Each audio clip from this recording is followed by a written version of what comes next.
Infinite पाठशाला में आपका स्वागत है।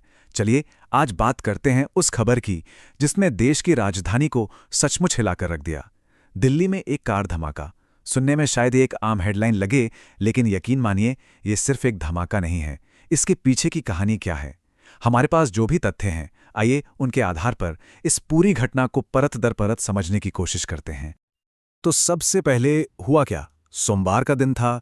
दिल्ली का ऐतिहासिक लाल किला इलाका, रोज की तरह भीड़ भाड़, और फिर अचानक एक जोरदार धमाका। एक कार देखते ही देखते आग के गोले में बदल गई। बस इसी एक पल ने पूरे शहर में सनसनी फैला दी। अब ये जो आप स्लाइड पर पढ़ रहे हैं, ये कोई कहानी नहीं है। ये शब्द सीधे उस सीसीटीवी फुटेज से लिए गए हैं जिसने उस खौफनाक पल को अपनी आंखों से देखा। जरा सोचिए, एक नॉर्मल सी बिजी सड़क, और फिर कुछ सेकंड के लिए सब कुछ एक तेज पीली रोशनी में नहा जाता है।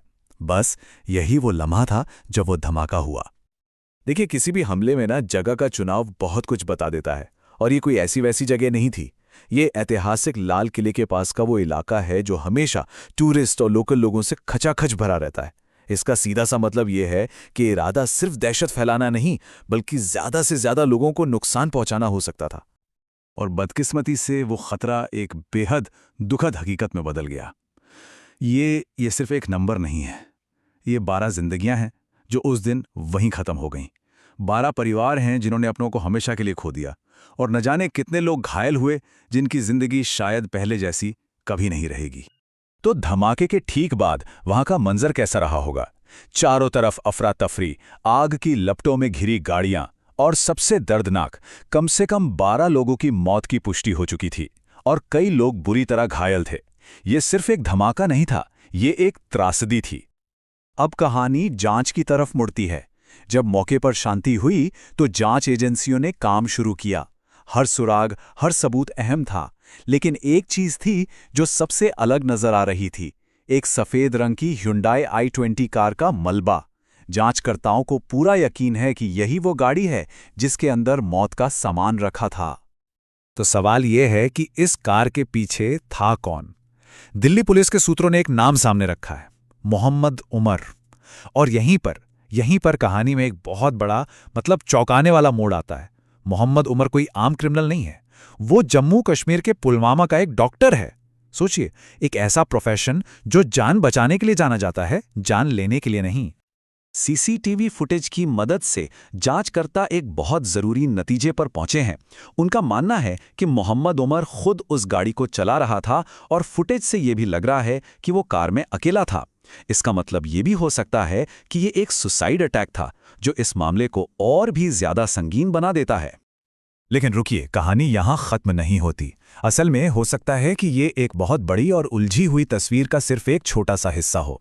जांचकर्ता इस दिल्ली ब्लास्ट को एक बड़े आतंकी नेटवर्क से जोड़ने वाले धागों को खींच रहे हैं, और यही कनेक्शन, यही उनकी जांच का अब मेन फोकस है।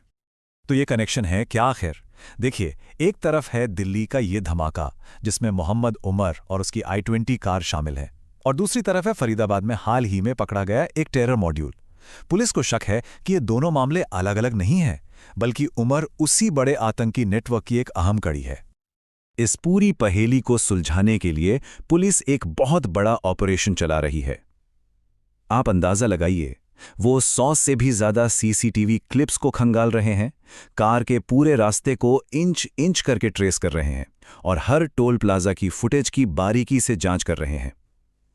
ये बिल्कुल किसी डिजिटल धागे का पीछा करने जैसा है जो उन्हें सीधे संदिग्ध तक पहुंचा सकता है।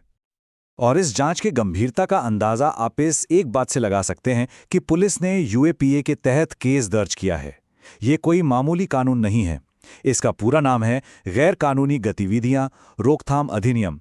इसे आतंकवाद और देश की सुरक्षा से जुड़े सबसे गंभीर खतरों से निपटने के लिए ही बनाया गया है। इसका इस्तेमाल होना ही ये बताता है कि अधिकारी इसे एक सोचा समझा आतंकी हमला मान रहे हैं। तो आखिर में हम घूम फिरकर उसी सवाल पर वापस आते हैं जहां से हमने शुरू किया था। उस Hyundai i20 कार के अंदर असल में हुआ क्या था? क्या ये एक अकेला हमलावर था, या वो किसी बड़े नेटवर्क का हिस्सा था? जांच अभी जारी है, और जैसे जैसे नई जानकारी सामने आएगी हम आप तक पहुंचाते रहेंगे।